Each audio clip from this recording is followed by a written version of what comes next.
Nakalagay sa speech ating mga kapwa senior citizen, di ko na binasa. Marami po sa inyo ang naipanganak na o di naman kaya ay nasaksihan ang mga ilang mahalagang yugto ng kasaysayan ng ating bansa. Pinanganak sila noong panahon na tayo ay nasa ilalim pa ng Amerikano. Hinarap nila ang mga hamon ng kawalan ng kalayaan, kinabukasan o seguridad. May tuturin din natin sila mga survivor ng ikalawang digmaang pandaigdig.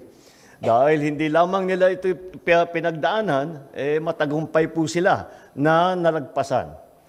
Marami rin po sa inyo ang ipinanganak at lumaki habang ang bansa natin ay unti-unting naghihilom mula sa sugat ng dulot ng digmaan.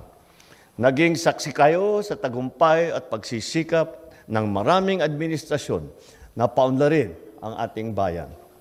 Kaya, ang bawat linya sa inyong balat at bawat puting buhok ay bahagi ng hibla na naghahabi ng ating kasaysayan.